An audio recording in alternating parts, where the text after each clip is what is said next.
Stop worrying about homework and start learning with confidence. This is Ask Learn. Complete help for every subject. Like, share, subscribe for daily learning videos. Okay, for this problem, we have a particle traveling along the positive x-axis. All we need is one axis here. We'll call this positive x. So we have a particle traveling in this direction. We know that it has velocity and it has a charge, and we are told that it does not experience any force due to a magnetic field, even though there is a magnetic field. So let's write down our equation that we're going to want to use here. To calculate magnetic field, we use the equation B is equal to the force of the magnetic field divided by charge of the particle times the velocity of the particle. Now, a point to note here is that it's the velocity sine of the angle between the force and the velocity, because we are only interested in parts of the force and the velocity that are perpendicular to each other. Otherwise, they don't have an interaction. It's an important note for this problem.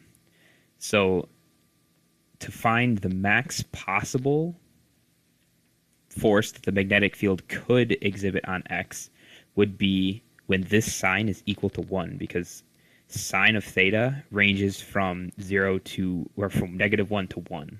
So 1 is the max.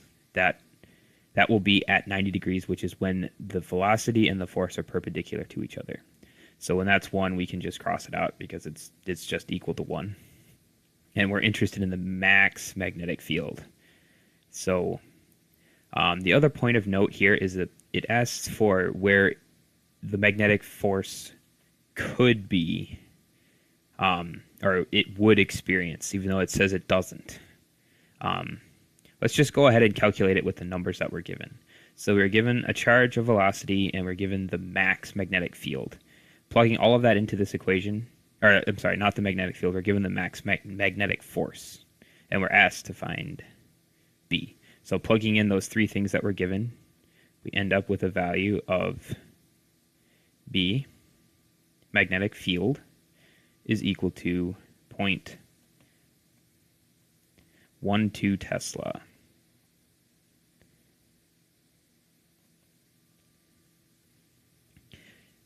So we're told that it doesn't, this is what it could exhibit. This is what it could feel, but it doesn't. So what that means that this field exists, it just doesn't have any effect on the particle. And because we're only interested in forces or the field that is perpendicular to the speed, that means if it doesn't feel it at all, it has to be either parallel or anti-parallel. So that means the magnetic field has to be either in the same direction, the positive x, or in the opposite direction, which is the negative x direction. And that's in line with everything that we're given.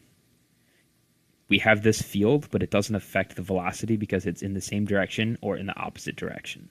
It would only make a difference if it was perpendicular, or if it had a component that was perpendicular, like at a diagonal or something. It still has a component that is perpendicular to the speed of travel. And there you have it.